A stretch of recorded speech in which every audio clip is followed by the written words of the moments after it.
Una pareja que parecía tenerlo todo. Personas ricas que podían comprar chalets, coches buenos y bonitas embarcaciones. Hasta que un accidente mortal, una frenética llamada. Me tienen que ayudar, el coche se ha despeñado colina abajo. Un matrimonio en apariencia perfecto, destrozado por la tragedia. Yo quería que parase y no paró. Pero los investigadores sospechan. Empecé a oír campanas y silbidos, dando la señal de alarma. Y se descubre el lado oscuro y siniestro. Él quería mucho más dinero del que le iba a tocar. Eso era lo que le daba miedo de él. Era un obseso del control.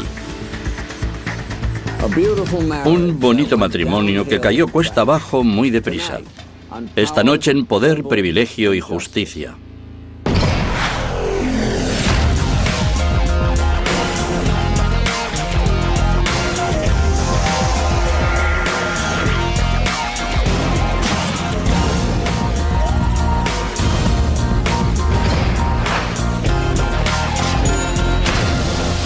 Crímenes imperfectos, ricos y famosos, al borde del precipicio. He tenido un accidente. Señor, ¿dónde está?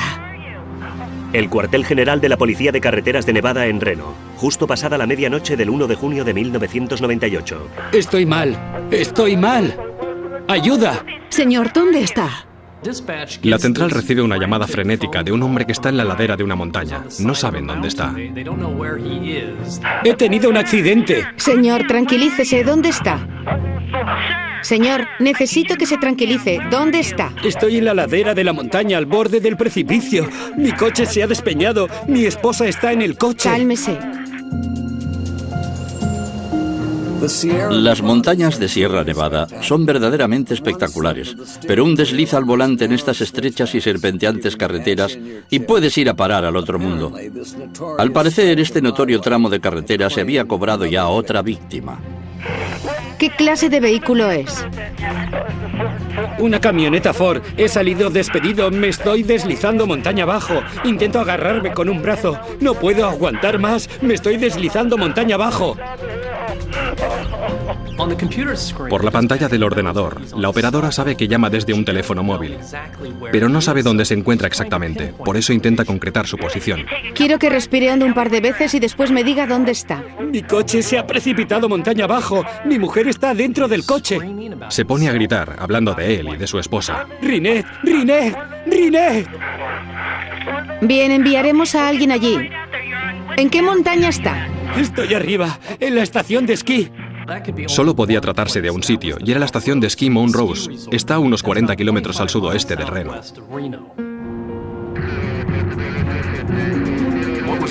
Lo que se nos comunicó fue que acababa de abandonar el área de la estación de esquí, conducía carretera abajo y acabó chocando. Se tardó alrededor de 20 minutos en el trayecto desde aquí abajo, en Reno, hasta el Monte Rose. Mientras los agentes estatales empiezan a rastrear las carreteras de montaña, la operadora del 911 pide al comunicante más detalles. ¿Cómo te llamas, cariño? Peter. Lo estás haciendo muy bien. Necesito que respires hondo un par de veces y me digas dónde estás. Todos íbamos como moviéndonos en círculos, tratando de encontrarle, mientras nuestro centro de llamadas hablaba con él por teléfono e intentaba conseguir más información. Estábamos cayendo. Yo frenaba y no se paraba. No se paraba. Rinette. Dios mío. Oh, Dios mío, Rinette. Mientras subimos por la montaña, preguntamos a la central si podían oír nuestras sirenas, porque no sabíamos dónde estaba. Quiero que hagas lo siguiente, que me escuches y me digas si oyes las sirenas. Sí, señora. Van a proyectar muchas luces y quiero que me avises cuando veas que se acercan para que podamos encontrarte. Sí, señora. Mientras subíamos, llegamos a una zona desde donde se domina todo el valle y el agente McClellan me llevaba un par de segundos de delantera. Llegué hasta un punto en el que faltaba una buena parte del guardarraíl y avisé por radio diciendo que estaba prácticamente seguro de haber encontrado el lugar. Te están buscando por la carretera y desde el aire. Veo luces. Les oigo desde aquí. Me acerqué al borde, miré hacia abajo y pude oír a alguien que decía, «Estoy aquí abajo». Después bajé hasta donde estaba él. Creo que cuando le encontré estaba a unos 25 metros o más de donde estaba yo y yacía en el suelo boca abajo. Estaba echado, con la cabeza junto al teléfono. Hablaba por teléfono cuando yo llegué. En cuestión de minutos, el agente Schilling llega al escenario. Y una de las cosas que me pareció rara fue que había una gorra de béisbol en el suelo prácticamente donde la valla se había roto. En la gorra ponía Incline. Al principio no le presté mucha atención, pero al desplazarme estuve a punto de pisarla. Y el agente McClellan me gritó que había encontrado a una persona, que le había dicho que en el vehículo había otra persona y que estaba unos cientos de metros más abajo, y yo también inicié el descenso ladera abajo. Mi mujer está en la ladera, aún sigue en el coche, no sé dónde ha ido a parar. Muy bien, dígales que va a aguantar. De acuerdo, estoy aguantando. Adelante, Peter, adelante. Teníamos en ruta un helicóptero al que llamamos helicóptero vuelo por la vida, por la gravedad del accidente. También había otro personal de emergencias en camino hacia la montaña. Mientras esperan esa ayuda, intentan evaluar las lesiones de Peter. Básicamente, lo que declaró fue que se había dañado la espalda y las piernas y no se podía mover. Yo no vi ninguna hemorragia. No le sangraba la cara, ni los brazos, ni las piernas, y no parecía que tuviera las piernas dobladas en un ángulo extraño. Tenía algo de tierra encima, pero estaba prácticamente limitada a la parte trasera de los pantalones. En realidad no estaba ni despeinado.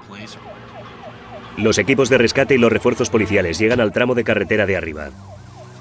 Mi siguiente paso tenía que ser bajar hasta aquel vehículo y averiguar quién estaba dentro y su estado. Lo que hice fue seguir el rastro de los residuos, de los fragmentos que se desprendieron de la camioneta. Schilling y McClellan encontraron el vehículo unos 200 metros montaña abajo. Estaba tan destrozado que resultaba muy difícil determinar qué parte del vehículo era la anterior y cuál la posterior. Estaba volcado, con la parte frontal mirando hacia lo alto de la colina. Al final abrí la puerta por la fuerza y pude ver a la pasajera que había dentro y no se movía nada. Saqué el brazo de la mujer del vehículo hasta donde pudiera tomarle el pulso. En el brazo no noté nada. Lo probé en la carótida y no había pulso. La víctima es Rinette Riela Berna y el superviviente es su marido, Peter. Son de Incline Village, un opulento enclave a orillas del lago Tahoe, a escasos kilómetros de distancia. El agente Schilling volvió a subir para empezar a coordinar la operación de recuperar el cuerpo y retirar el vehículo. Peter Berna es llevado por aire al hospital más cercano. Mientras el cuerpo de su esposa es sacado de entre los restos del vehículo, comienza la investigación de las causas del trágico accidente. Menuda forma de morir, atada a un cinturón dentro de una furgoneta y precipitándose más de 200 metros en medio de una oscuridad total, de auténtica pesadilla. Pero cuando el sol salió al día siguiente, arrojó nueva luz sobre ese terrible accidente y créanme, no todo había sido lo que parecía. Ese accidente sucedió en un pequeño saliente de la ladera de una montaña, de 2.500 metros. Era como estar en el borde del mundo.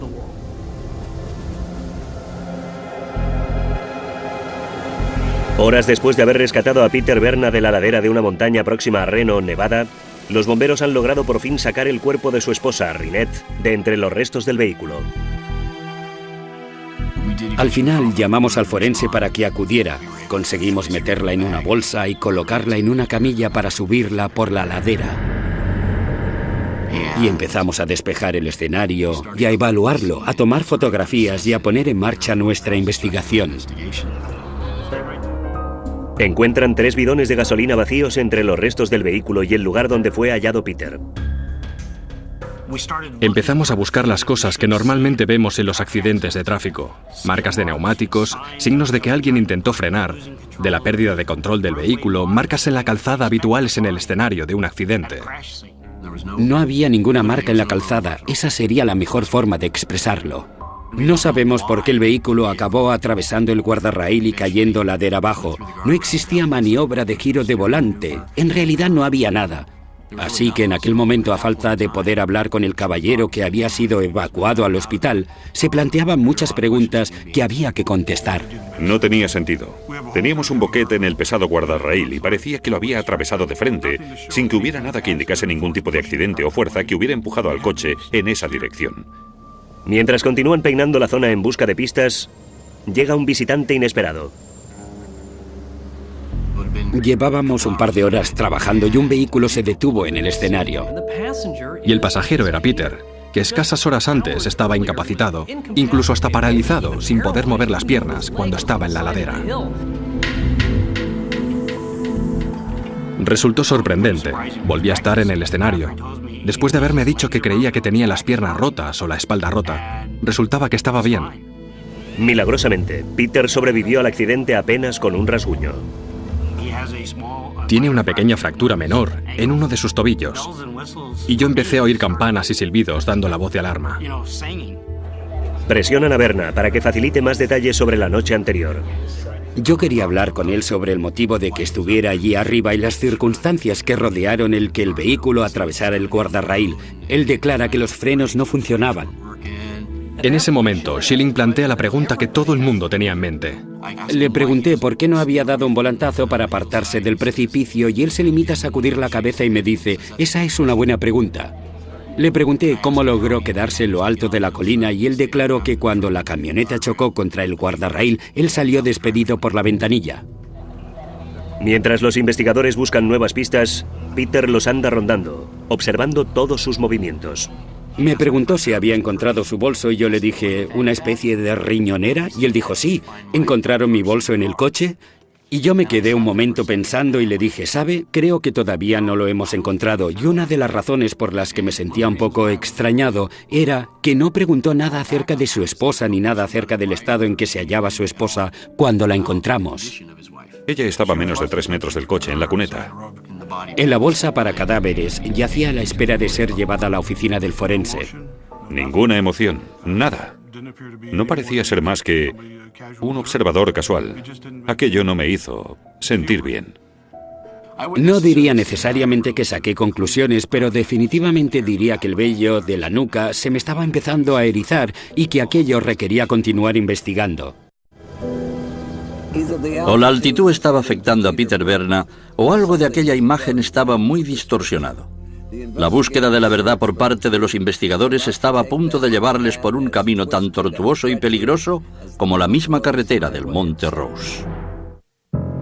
En los días posteriores al accidente que arrebató la vida a Rinette Berna, los investigadores tuvieron varias entrevistas con su marido Peter, tratando de reconstruir el accidente.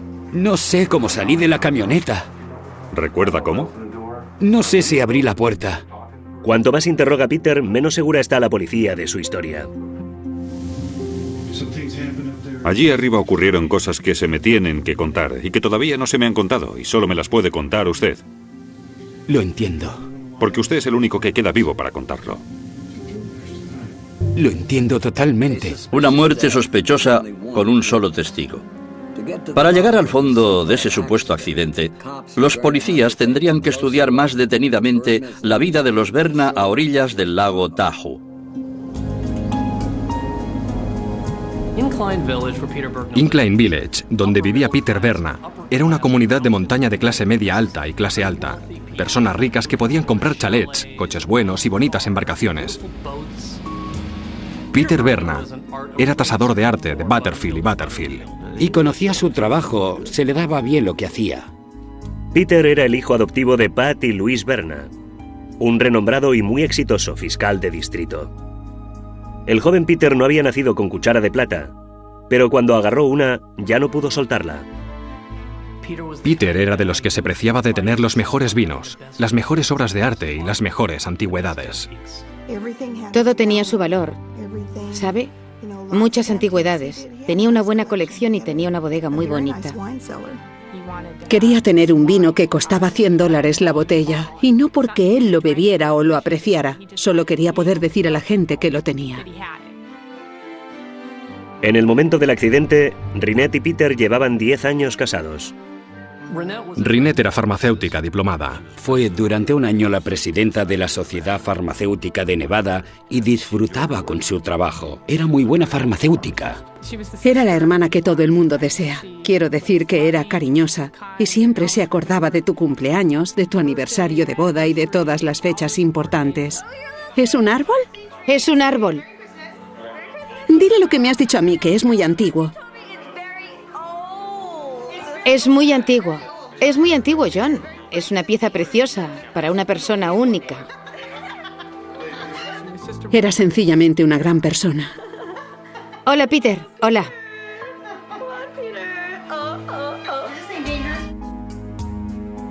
En el momento álgido de sus ingresos, los dos ganaban más de $200.000, y tengan presente que hablamos de finales de los años 90. Disfrutaban viajando, sobre todo Rinette.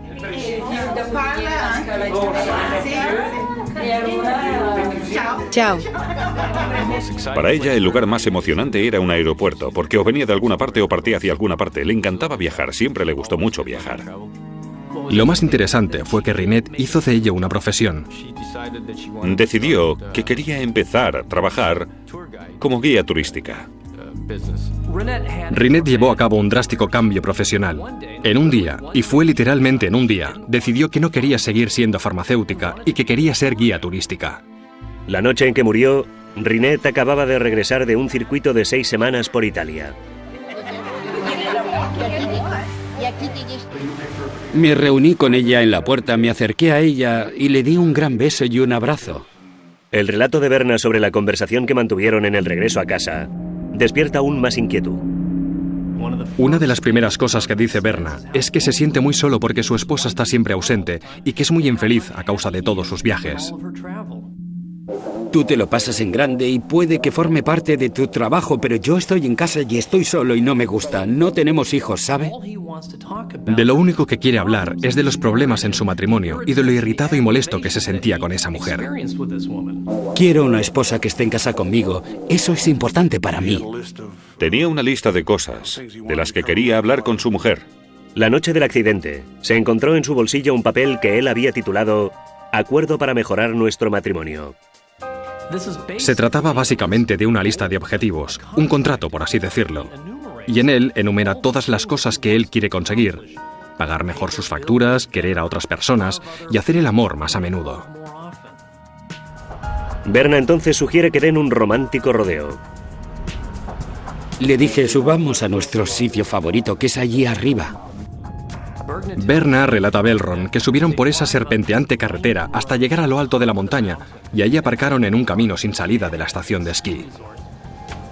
Berna dice a Belron que Slime Mountain es el lugar perfecto para discutir su lista de deseos conyugales con Rinette. La idea que tenía en la mente era que era un sitio tranquilo, romántico, bonito. A ella le gustaba subir allí a contemplar las luces. Berna dice que fue allí donde presentó su alegato. Le dije, detesto estar en casa solo. Quiero que tú estés en casa conmigo. Eso es lo que quiero para mi vida. Y empezamos a hablar de eso. Ella lo entendió totalmente.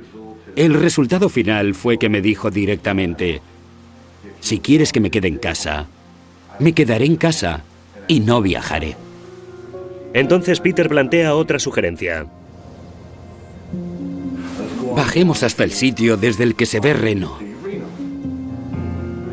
Y Berna entonces arranca la camioneta y empieza a bajar por la carretera acercándose al guardarraíl para poder ver las luces. Bajamos en esa dirección y yo empecé a acelerar un poco en la bajada, bajando de la montaña un poco, y después quise frenar y empecé a frenar y no frenaba, no podía parar. Cuando me di cuenta, había chocado con el guardarraíl.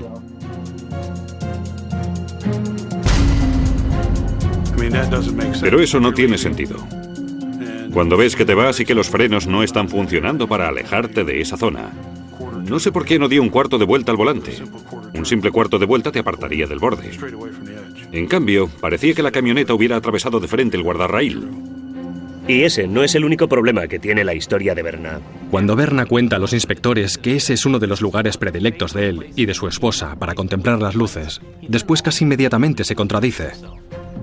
He estado allí con ella otras veces, no había estado nunca con ella. Voy allí continuamente, no voy nunca allí. Berna dice que mientras bajaba rodando por la colina, intentaba divisar su camioneta o un fuego. ¿Qué fuego? ¿Por qué buscaba un fuego? Esa fue una de las primeras cosas que dijo que me pusieron sobre aviso, por así decirlo. Preguntan por los 3 bidones de gasolina del rastro de residuos del vehículo. A los 3 les faltaba el tapón. Había mucha gasolina y aceite prácticamente por toda la ladera de la colina. Los investigadores determinan que la gasolina procedía de los bidones abiertos de la camioneta de Berna. ¿Por qué colocaría alguien bidones de carburante en la parte trasera de su camioneta llenos hasta arriba y con agujeros por los que el carburante podía escapar fácilmente?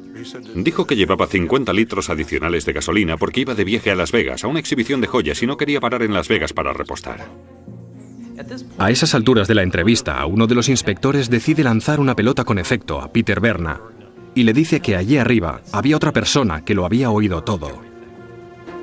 El inspector dice a Berna que él y Rynette no eran los únicos que estaban en Slide Mountain aquella noche. Era una chorrada, un típico truco de policía. Allí no había ningún forestal, no había nadie allí. Solo quisieron ver cómo reaccionaba Berna. La estrategia surge efecto.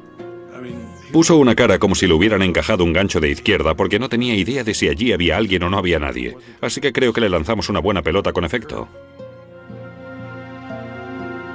Berna cambia entonces de tema bruscamente.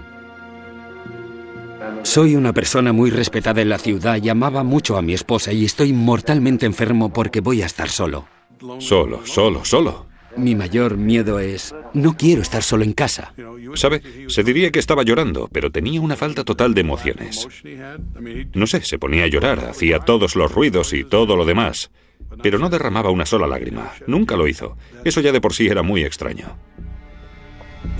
O al afligido esposo de tanto llorar y ya no le quedaban lágrimas, o escondía un oscuro secreto. Las sospechas crecían, pero si alguien sabía escabullirse de las dificultades, ese era Peter Berna. Varias semanas después de la muerte de Rynette Berna, la policía sospecha que lo que sucedió en Slide Mountain no fue un accidente. Vamos a ir directos al guardarraíl. Sí, casi de inmediato se choca contra el guardarraíl. Los inspectores estudian más a fondo el matrimonio de los Berna. Lo que más empezó a inquietarme fue el hecho de que a medida que pasaba el tiempo, él iba tratando peor a mi hermana, delante de la gente. No hacía nada a nivel físico, pero la rebajaba, la despreciaba. Puede que Peter se considerara lo mejorcito de Tahoe, pero para su familia política era un cretino pretencioso y pagado de sí mismo. Unas navidades abandonó como una furia la mesa de la cena maldiciendo porque Rynette había puesto el queso equivocado en la pasta. Claramente, ese no era un matrimonio idílico. Tenía la impresión de que ella no era feliz viviendo allí con su marido. Y además oía que la frecuencia de las discusiones entre Rynette y Peter iba en aumento. Una vez vio a Rynette saliendo de la casa y a Peter con un lanzanieves arrojando nieve encima de su esposa. Peter iba con el lanzanieves detrás de ella y le disparaba torrentes de nieve en la cara y en el cuerpo. La estaba atacando con el lanzanieves. Rynette siempre estaba inventando excusas para él. Mi hermana no estaba dispuesta, a falta de un modo mejor de definirlo, a admitir la derrota en su matrimonio. La solución de Rynette fue dejar su empleo como farmacéutica y convertirse en guía turística a jornada completa. Buscó una forma de estar ausente una parte del año.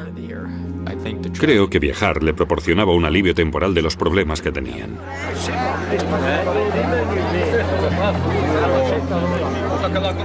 En muchos aspectos, el cambio de profesión de Rynette le proporcionó el divorcio que su devoto catolicismo no le habría permitido.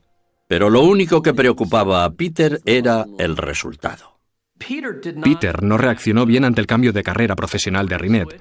Primero, no le gustó la reducción de los ingresos. Le gustaba el dinero. Le gustaba su estilo de vida, quería un tren de vida mejor. Pero el problema era que Rynette estaba ganando mucho menos dinero. Quería una casa en el lago con vistas. Las casas donde él realmente quería vivir estaban abajo, en la orilla, frente al lago. Donde él vivía era un poco más arriba, en la colina. Eran casas también muy bonitas, pero no eran las casas de la élite. El afortunado Peter. El accidente le valió los $250.000 del seguro de vida. Su casa de ensueño por fin estaba al alcance. Había también un plus de $200.000 por muerte accidental. Por lo tanto, la muerte de Rynette, solo en términos de póliza, era equivalente a casi $500.000. Berna recibió su pago a los pocos meses de la muerte de Rynette. y no perdió tiempo a la hora de gastarlo. Un coche nuevo, creo que un coche nuevo para su secretaria, una camioneta, viajes, una colección de vinos. Una de las adquisiciones más extrañas de Peter fue una nueva Ford F-150 para sustituir a la que había precipitado a Rinette barranco abajo. La lealtad a una marca es una cosa, pero esa fue una jugada atroz. Eso fue algo que me dejó de piedra. Si acabara de perder a mi cónyuge en un coche, desde luego no me daría la vuelta y me compraría el mismo modelo. Y él lo hizo. Y el pago de la póliza no fue el único modo que tuvo Berna de sacar partido del fallecimiento de su esposa. Además de la póliza de vida, a Rinette le habría tocado heredar tierras familiares de sus hermanos. La parte que correspondía a Rinette de la propiedad de la familia en el centro de California estaba valorada en unos $250,000. Y se veía con más dinero del que ya tenía. Peter no hizo más que presionar y presionar. Quería ese dinero. Me informó de que había perdido los ingresos de mi hermana para los próximos 10 años y necesitaba obtener de nosotros todo el dinero posible. Esa es la sensación de desdicha más grande del mundo. Y además, las alternativas eran o pagarle a ese hombre o aceptarle como socio. Y decidimos pagarle. Fue una de las cosas más difíciles que he hecho. Los hermanos Riela acabaron extendiendo a Peter Berna un cheque por $275,000. La familia de Rinette consideraba que los $275,000 que dieron a Peter Berna eran dinero de sangre. Piensas que ese hombre ha matado a tu hermana y encima tienes que hacer negocios con él. Jamás lo olvidaré hasta el día que me muera. Fue el momento en que lo supe con certeza. Hola, Peter. Hola, Peter. Oh, oh. En aquel momento supe que había matado a mi hermana. A finales de 1998, casi 5 meses después de la sospechosa muerte de Rinette Berna, su marido Peter es el principal sospechoso. El que antes fuera bon vivant es ahora el paria de Incline Village. El agente empezaba a ver a Peter como alguien capaz de matar a su propia esposa y tratar de encubrirlo. Jamás hablaba de Rinette con remordimiento o, sabe, como si llorara la pérdida de alguien a quien había querido de verdad. Teníamos a un hombre que no solo estaba implicado en aquel desagradable accidente que iba dándole publicidad negativa en la población, sino que además no estaba afligido, no lloraba su pérdida. Mucha gente en el pueblo le llamaba el OJ de Incline. Con sus playas privadas y sus impecables campos de golf, Incline Village se enorgullece de su excelente reputación. Una reputación que el sospechoso de asesinato de pobladas cejas había empezado a manchar. Berna notaba las miradas allí donde iba. Sabía que había llegado la hora de partir. Se fue a Seattle. Allí había ido a la universidad y se llevó su pequeño negocio de tasador consigo a Seattle. Berna comienza una nueva vida con una nueva novia. Entretanto, la investigación de la muerte de Rinette se halla en un callejón sin salida. Me sentí muy frustrada al ver que los representantes de la ley no actuaban antes para detenerle. Parte del problema era que no tenían un caso tan sólido, no tenían testigos, no tenían ninguna prueba forense contundente y, por supuesto, no tenían una confesión. No voy a admitir nada, no he hecho nada malo, no he hecho nada malo. Pero los investigadores no se han rendido. Estamos empezando a recopilar información sobre él para decir, este es el Peter Berna que la gente conoce y este es el Peter Berna que la gente no conoce. Reexaminan sus entrevistas y aún surgen más contradicciones. Conduzco continuamente, soy buen conductor, no sé por qué no se paraba. Yo quería que parase y no paró.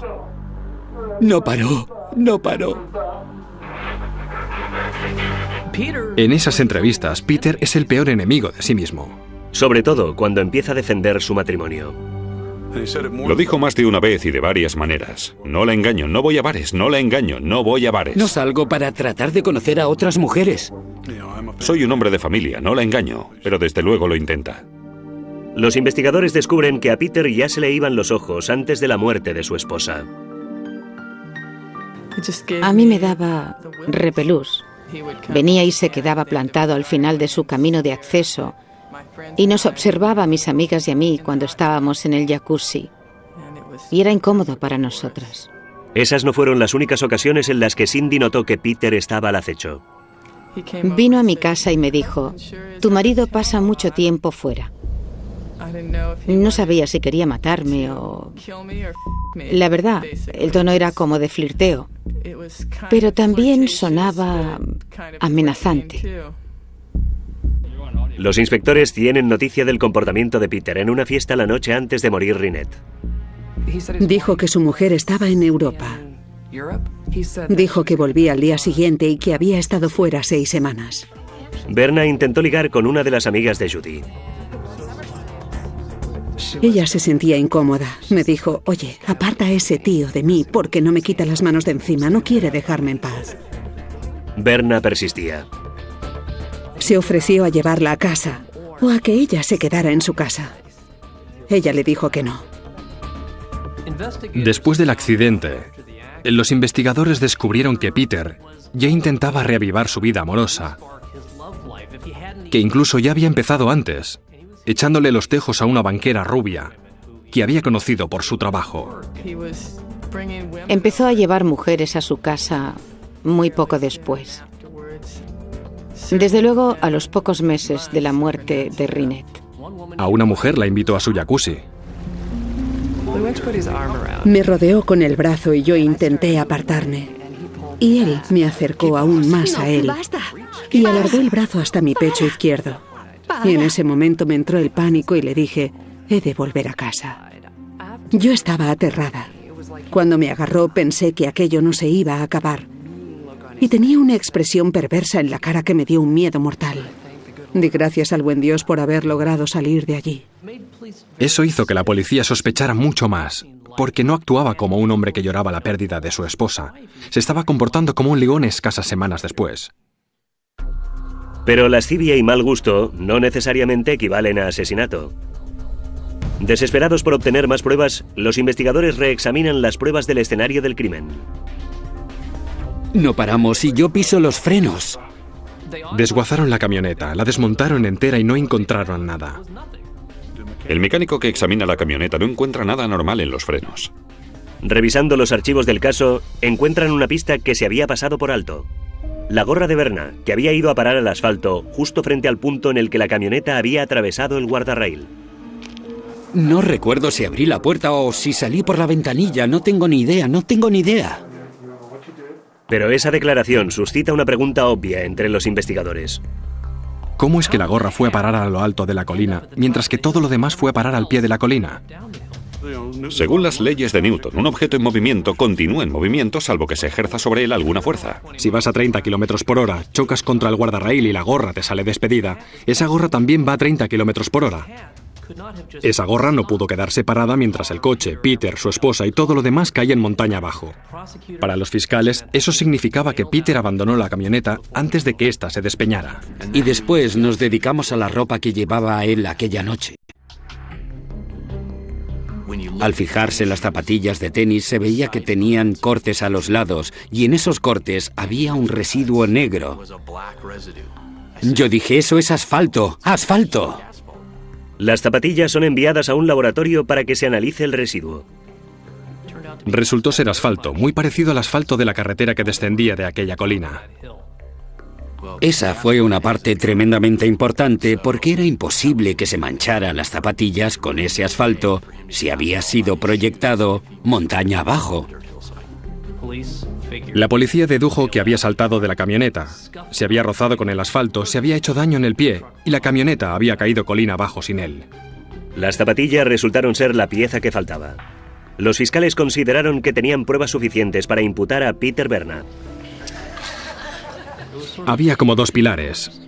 La declaración de Peter, llena de arrogancia, afirmaciones paternalistas, explicaciones inverosímiles y todas las pruebas circunstanciales. Las 2 cosas dieron origen a un caso sólido.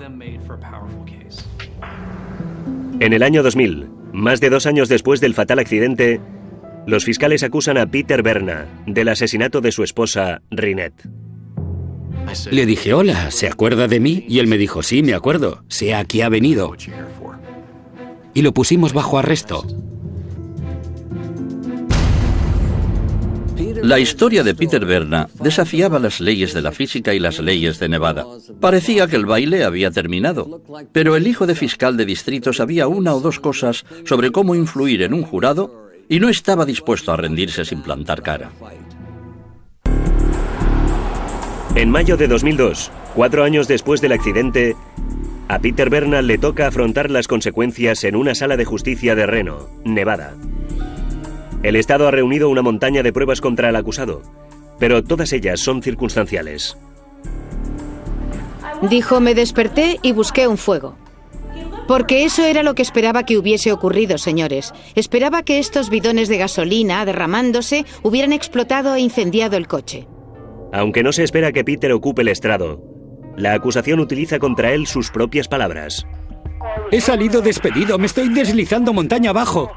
No llegó a ocupar el estrado, pero tuvo una gran presencia en aquella sala a través de la cinta del 911. Intento agarrarme con un brazo, no puedo más. Me estoy deslizando montaña abajo. Las palabras de Peter lo hunden.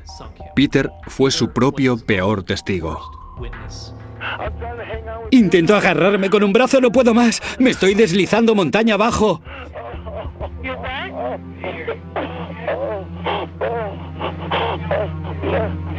Allí arriba no hay ninguna luz. La oscuridad es total. Te deslizas barranco abajo, no puedes ver hacia dónde vas. ¿Cómo vas a sacar un teléfono de tu bolsillo mientras caes para tratar de salvar tu vida?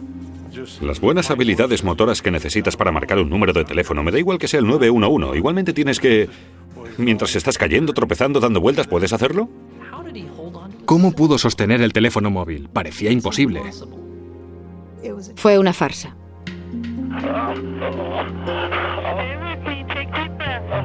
La acusación sostiene que la llamada de Berna al 911 fue una actuación bien escenificada. Señor, tranquilícese. ¿Dónde está? Señor, necesito que se tranquilice. ¿Dónde está? Estoy en la otra parte de la montaña, en el barranco. Lo alargó todo el tiempo que pudo para asegurarse de que ella moría. Señor, tenemos que enviar a alguien para ayudarle. Tiene que decirnos dónde está. Los tuvo 15 o 20 minutos dando vueltas, intentando encontrarle. Sabía dónde estaba, sabía perfectamente dónde estaba. Vive allí. Quiero que respire hondo un par de veces y me diga dónde está. Mi coche se ha despeñado, mi esposa está en el coche. No se haría eso ni a un animal. Y él se lo hizo a mi hermana. Para muchas personas que seguían el caso, Peter Berna era tan culpable como el pecado. Pero con su afligida expresión y su traje a rayas de color carbón, trató de ofrecer una imagen respetable y digna de compasión. Lo único que le hacía falta era que un miembro del jurado se tragara el numerito. Creo que el mayor problema de la defensa fue que planteó una defensa lo más minuciosa posible. Trataron de explicar en detalle el accidente de coche. La defensa gasta miles de dólares en modelos por ordenador en 3 dimensiones, pero para muchos de los que ocupan la tribuna no es más que mucho ruido y pocas nueces. No tenía ningún sentido. Tendría que haber girado bruscamente hacia la derecha, haber acelerado, haber atravesado el guardarraíl y después haber saltado del coche o que algo lo hubiera hecho saltar. Cuando trajeron a los 3 expertos para reconstruir la supuesta expulsión de Peter Berna del coche, aquello no tuvo sentido para nadie de los que había en la sala. Ni ramas, ni palitos, ni hojas y muy poca tierra. Eso fue lo que advirtió esa gente en una persona que supuestamente había salido despedida por la ventanilla y que había rodado descontroladamente colina abajo. Los fiscales alegan que cada movimiento que Berna realizó aquella noche había sido cuidadosamente planeado. Tenía toda la intención de recoger a su esposa en el aeropuerto, llevarla hasta la ladera de la colina y escenificar aquel hecho para que pareciera un accidente y matar así a su mujer. Aducen que Berna saltó de la camioneta cuando ésta se precipitaba hacia el guardarraíl, con Rinette atrapada dentro. Espero que estuviera dormida, desmayada o inconsciente o algo así. pero no me gusta ir allí. Que hiciera algo encima de lo que ya hizo. Pensar que hizo algo más es demasiado. Allí arriba pudieron pasar toda clase de cosas, y solo había 2 personas en esa montaña, y una está muerta. Solo una lo sabe. Tras 8 semanas de testimonios y 2 días de deliberaciones, el jurado está listo para emitir su veredicto. Nosotros, el jurado en el asunto de referencia, declaramos al acusado Peter Matthew Berna culpable de asesinato. Y para describirlo fue como... La gente dice que es como si te quitaran un gran peso de encima del pecho. Yo lo sentí físicamente. Jamás en mi vida había sentido nada semejante. Aquel otoño, Berna vuelve a comparecer para oír la sentencia.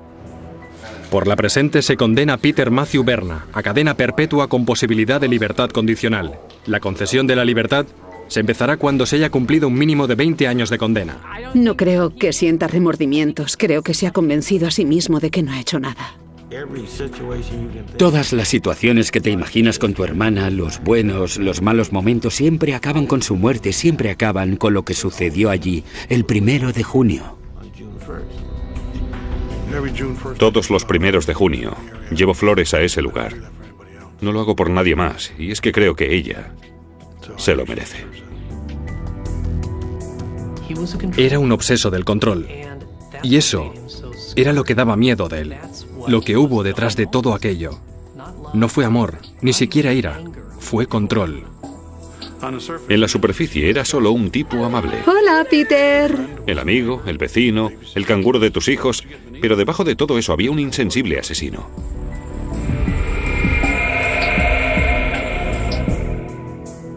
Al sufrir de un complejo de superioridad vitalicio, Peter Berna creyó que podía escenificar el crimen perfecto, pero ese plan de asesinato resultó ser una producción de aficionado.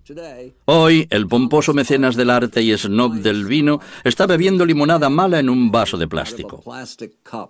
Al menos hay cierta justicia en el mundo. Dominic Dunne para la televisión judicial.